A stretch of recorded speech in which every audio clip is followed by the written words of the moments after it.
Good morning, friends, and welcome once again to this wonderful session of physics today. I hope you all are fine and healthy at your places. So, dear friends, in last lecture of our class, we were talking about the concept of the wave optics, and where we have seen how the various laws of reflection for the ray of light can be once again proved for the wave optics also, and using the Huygens principle we have proved the laws of reflection as well as the laws of refraction when the wave front falls on a surface.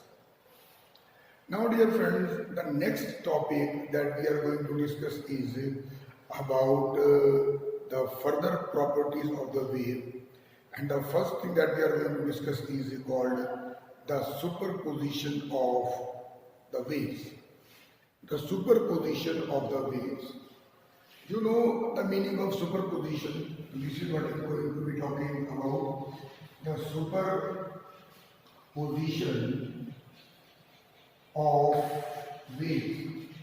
Suppose you are having the two waves which are coming out of the two different sources of light, and obviously these waves will be having their own wavelength, their own nature of movement, or you can say transmission.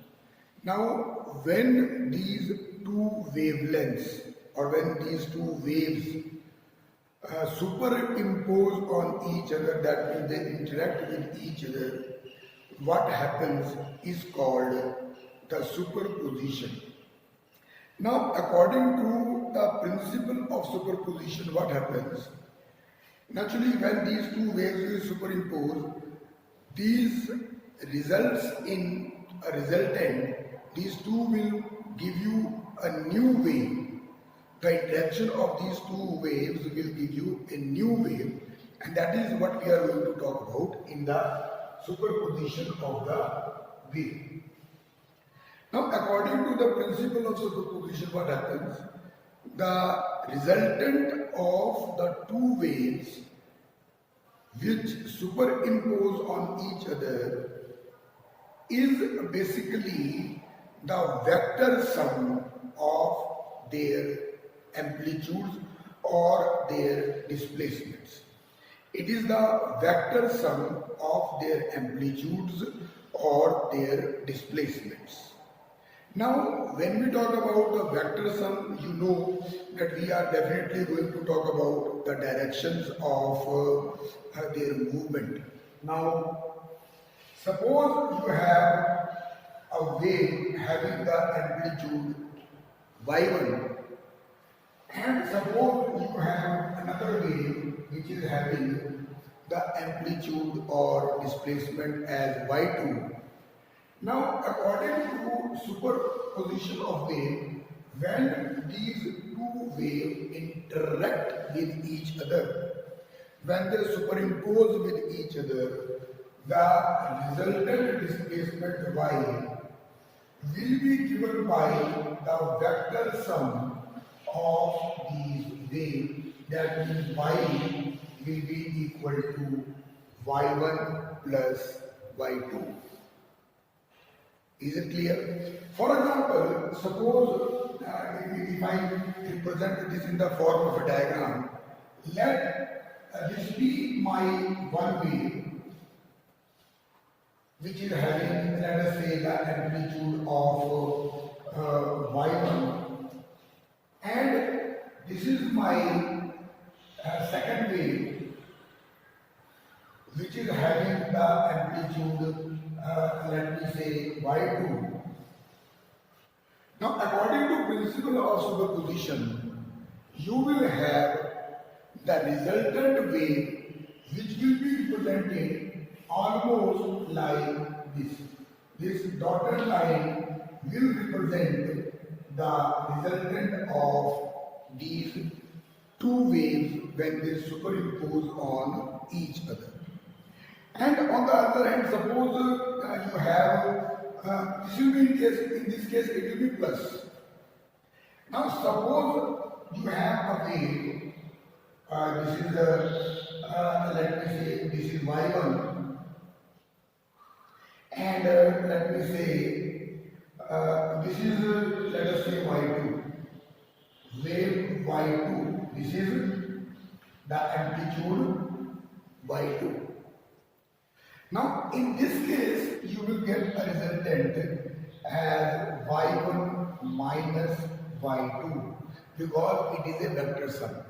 So, what we are considering, the amplitude of the wave which is above the line of zero disturbance, according to the convention, we are taking it as a positive, and the amplitude or the displacement of the wave below the principal axis or below the line of zero disturbance, we are taking it as a negative.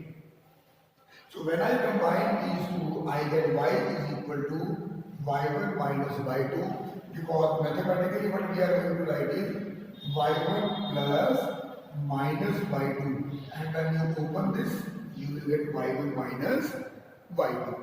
So what basically is superposition principle is, according to superposition principle, when the two waves having the same amplitude or different amplitude superimpose on each other, their resultant is given by the vector sum of the displacements of these waves.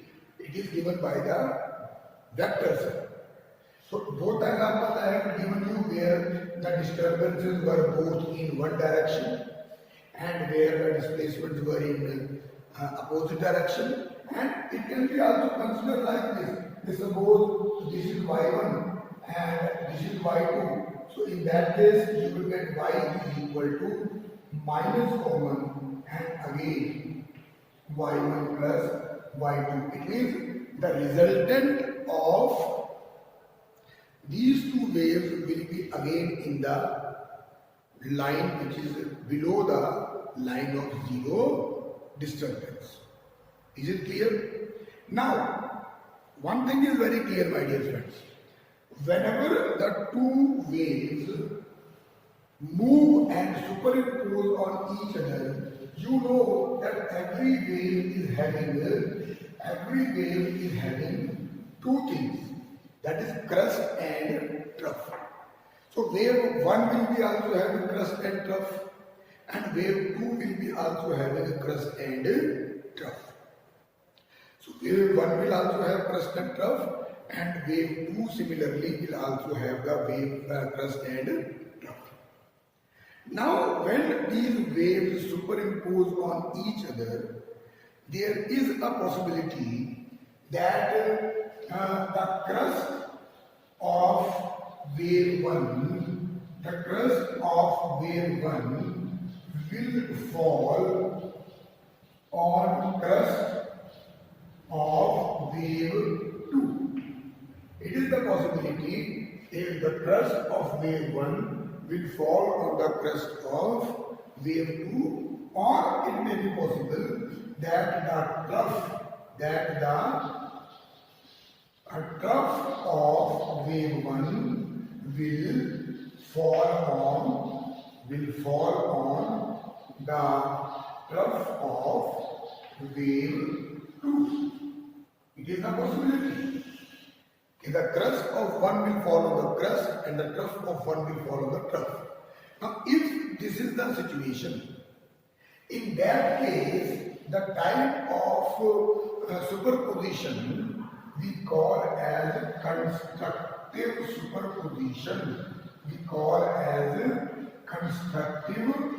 superposition. This is called constructive superposition. ठीक होगी बात?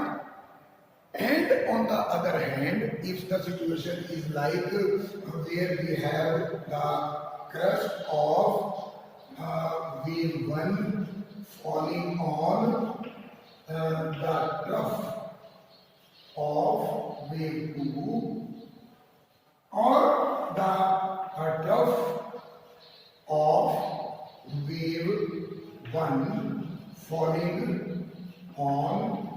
the crust of wave 2, if it is the situation where the crust falls on the trough, or you can say the trough falls on the crust, in that case the type of superposition we call is destructive.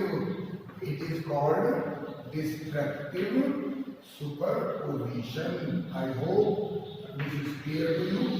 One is called constructive superposition and the other is called the destructive superposition. So if the crust falls on the crust, trough falls on the trough, constructive, and vice versa, it will be destructive superposition. I hope this concept of superposition and the principle of superposition is clear to you. Is it clear? Now we are going to talk about, you can say, the next concept, that will be about the types of sources. When we take the source of light which is producing the, you can say, waves, these sources are of different types. And what are those different types? That we are going to discuss now. So till that time, first of all, just revise these, and if you have any doubt, you can ask. So now we are going to continue with the type of sources. Okay? Now suppose, my dear friends, you are having a source in which when the waves are produced, they are producing the waves which are having same, you can say, frequency, which are having same frequency, or you can say same wavelength, along with either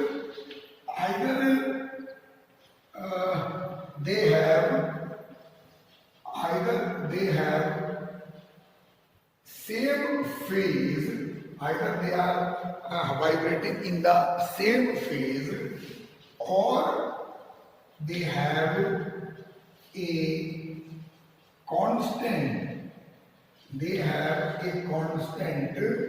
phase difference.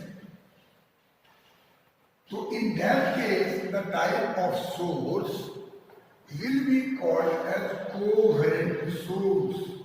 That will be called as coherent source. That means if suppose a source is emitting the waves, and those different waves which are produced by the source are having the same frequency or same wavelength, and they are in phase with each other, and it may be possible they are not in phase with each other, but they have a constant phase difference.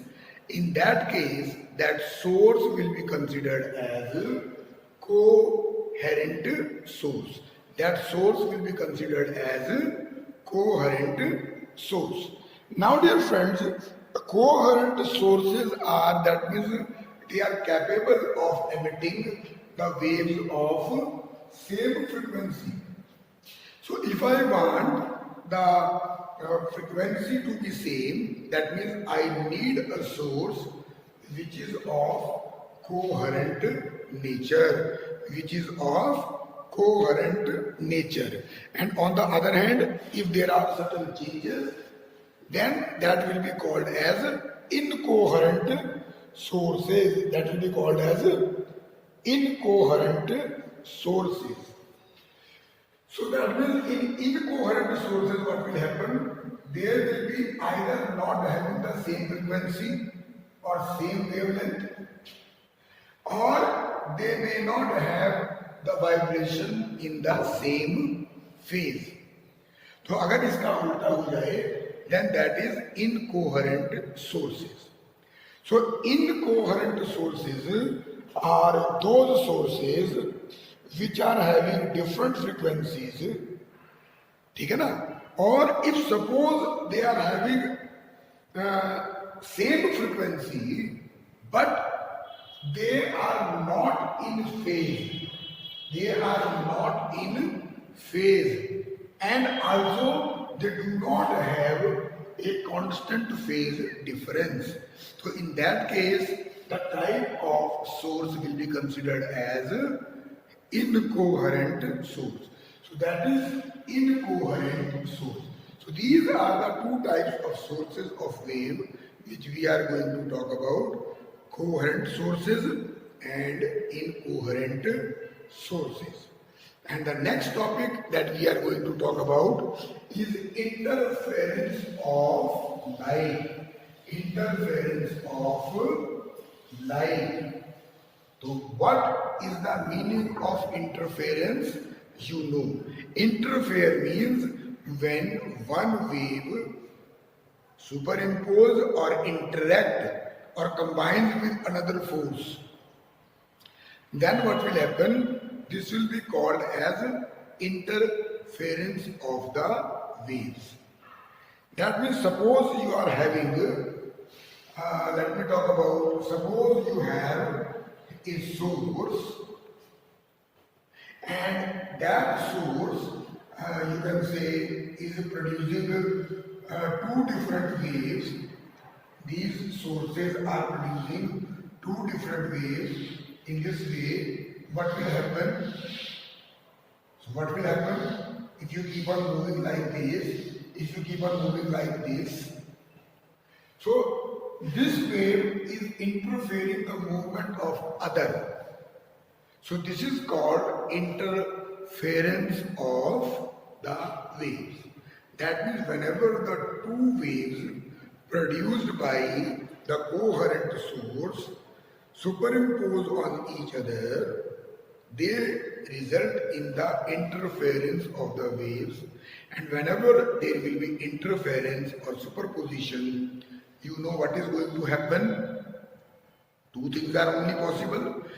Either there will be constructive superposition or there will be destructive superposition. So here what we will be using the term, either there will be constructive interference or there will be destructive interference. So regarding this in detail we are going to discuss just after 2 minutes. For the time being, just revise what we have done so far. So what is interference? Basically interference is the process of redistribution of light energy. It is the process of redistribution of light energy due to superposition of the light waves from two coherent sources. That means we will be having the light coming from two different sources, but they are coherent sources. And when these waves coming from these sources superimpose on each other, what will happen? They will interfere, and due to that interference, what will happen? The energy of these waves will no longer remain same. So this energy will be redistributed, and when the energy will be redistributed, so we will also get the output which is not same, which will be having alternative nature. So when this superposition takes place, in our last point also we have discussed, this superposition will be of two types. Either the crust will fall on the crust, that is very good, called constructive superposition, and otherwise it will be destructive superposition. So similarly, when the redistribution of light energy will take place, so when we place, suppose a screen on which these waves after superimposition falls. So there what you will get? You will get alternative bright and dark fringes. You will get alternative bright and dark fringes. ठीक है जी? Alternative dark means there will be one dark, one let it be a bright. This is dark, then bright, then dark, then bright. So this type of you can say spectrum you will get on the screen. So whenever there is a coherent superposition, the interference will be termed as constructive interference, and in that case you will get a bright fringe. That means there the intensity of light will be maximum. And on the other hand, if there is a crest falling on the trough or the trough falling on the crest, in that case there will be destructive interference, and due to destructive interference you will get the dark fringe. And in that case the intensity of light will be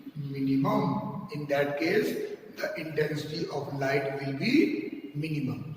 So today, my dear friends, what we have discussed about is what is the meaning of superposition principle. First of all, we understood what is superposition. Then we understood what is called superposition principle.